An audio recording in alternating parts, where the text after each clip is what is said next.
સિંગણપોર વિસ્તારમાં ભરીમાતા રોડ પર મોપેડ પર પસાર થતા યુવકના માથામાં ચાલતી ગાડી પર લોખંડના પાઇપથી હુમલો કરી તેની હત્યા એટલે કે કરપીણ હત્યા કરવામાં આવી હતી। આરોપીએ હેલ્મેટ પહેરી બાઇક પર આવીને દીપક પર હુમલો કરી હત્યા કરી હતી। પોલીસે આરોપીને ઝડપી પાડ્યો છે। સિંગણપોર ખાતે કોઝવે રોડ પર ગજાનંદ સોસાયટીમાં રહેતા દીપક બાબુ મોરે હીરાના કારખાનામાં નોકરી કરતો હતો। મંગળવારે સવારે દીપક તેના દીકરા અને દીકરીને ટ્યુશને મૂકવા ગયો હતો અને બંને બાળકોને ટ્યુશન મૂકીને મોપેડ પર પરત ફરતો હતો। ત્યારે ભરીમાતા રોડ પર વિશાલા હોટલ પાસેથી પસાર થતો હતો તે સમયે મોપેડ પર હેલ્મેટ પહેરીને આવેલા આરોપી પ્રફુલ્લે દીપકના માથામાં પાઇપ 2-3 વખત હુમલો કરી નાસી છૂટ્યો હતો। દીપક ત્યાં જ પટકાઈ જવા પામ્યો હતો। આ બાબતની માહિતી દીપકના ભાઈને મળતા તેઓ ઘટના સ્થળે પહોંચ્યા હતા। દીપકનું ઘટના સ્થળે જ મોત નીપજવા પામ્યું હતું। દીપકના ભાઈ રાહુલે એટલે કે રાજુએ પ્રફુલ ઉર્ફે સોનુ નામના આરોપી વિરુદ્ધ શંકા દર્શાવતી ફરિયાદ લાલગેટ પોલીસ સ્ટેશનમાં નોંધાવી હતી। મોડી સાંજે એડીસીબી સુરત શહેર ક્રાઇમ બ્રાન્ચ અને લાલગેટ પોલીસે પ્રફુલ ઉર્ફે સોનુ અરુણ નાથ જોગીની ધરપકડ કરી છે। જ્યાં તેણે એવી કબૂલાત કરી હતી કે 1.5 વર્ષ પહેલા પ્રફુલે દીપકની પત્નીની છેડતી કરી હોવાની દીપકને શંકા હતી। તેને કારણે ઝઘડો થયો હતો। પ્રફુલ જમીન દલાલીનું કામ કરતો છે। દીપક તેના કામમાં હસ્તક્ષેપ કરતો હોવાથી પ્રફુલને દીપક પ્રત્યે ભારે રોષ થવા પામ્યો હતો, માટે તેની હત્યા કરી નાખી હતી।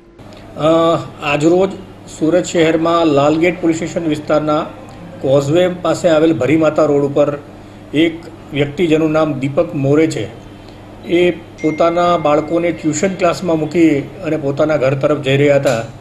ત્યારે એક વ્યક્તિ અજાણ્યો વ્યક્તિ એ વખતે લાગતો હતો, જેણે પોતાના માથા પર હેલ્મેટ પહેર્યું હતું, એક્ટિવા લઈ આવી અને આ દીપક મોરેના એક્ટિવાના રસ્તા વચ્ચે આંતરી અને અચાનક નીચે ઉતરી અને આ દીપક મોરેના માથાની અંદર પાઇપ જેવા ઘાતક હથિયારથી ફટકા મારી અને દીપકની હત્યા કરેલ। તપાસ આ ગંભીર ગુનો હોય એના કારણે સુરત શહેરના તમામ ઉચ્ચ અધિકારીઓ અને ક્રાઇમ બ્રાન્ચના અધિકારીઓ અને પોલીસ કર્મચારીઓ સ્થળ ઉપર તાત્કાલિક પહોંચી ગયેલા હતા।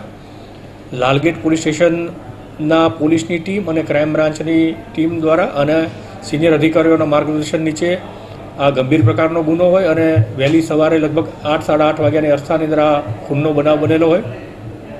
તાત્કાલિક આરોપીને શોધવા માટેથી અલગ અલગ ટીમો કામે લાગેલી હતી અને તપાસમાં એવી હકીકત ધ્યાનમાં આવેલી કે આ હત્યાની અંદર પ્રફુલ ઉર્ફે સોનુ નાથ જોગી નામનો વ્યક્તિ સંડોવાયેલો છે।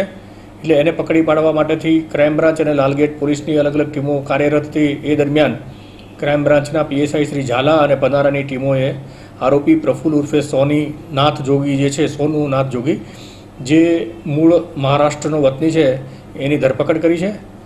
આરોપીની પૂછપરછ દરમિયાન આરોપી અને મરનાર દીપક મોરે વચ્ચે 1.5 વર્ષ પહેલાં ઝઘડા થયેલા હતા। 2-3 વખત એમના કૌટુંબિક ઝઘડા થયા હતા અને બંને વ્યક્તિઓ હાલમાં જમીન મકાન દલાલીનો પણ કામ કરતા હોય, એટલે એ એકબીજાને એની પણ થોડી ખટરાગ હતો અને હાલના જે આરોપી પ્રફુલ ઉર્ફે સોનુ નાથ જોગી છે, એની ઉપર મરનારે પોતાની પત્નીને પણ કોઈ છેડતી કરે જેવો આક્ષેપ ભૂતકાળમાં લગાવેલો, એના કારણે એમને સોસાયટીમાંથી પોતાનું મકાન ખાલી કરીને જવું પડ્યું હતું। એ અદાવત રાખી આજરોજ સવારના આરોપી પોતાનું એક્ટિવા લઈ અને પોતે જ એક પાઇપ લઈને નીકળેલો અને રસ્તામાં આંતરી આ દીપક મોરેની હત્યા કરેલી છે। હાલમાં આ ગુનામાં પ્રફુલ ઉર્ફે સોનુ નાથ જોગીની ધરપકડ કરવામાં આવી છે અને એની પૂછપરછ ચાલુ છે। હાલ તો ક્રાઇમ બ્રાન્ચ અને લાલગેટ પોલીસે સાથે મળી હત્યારાની ગણતરીના કલાકમાં ઝડપી પાડી સળિયા પાછળ ધકેલી દીધો છે। અઝર કુરશી વિડીયો।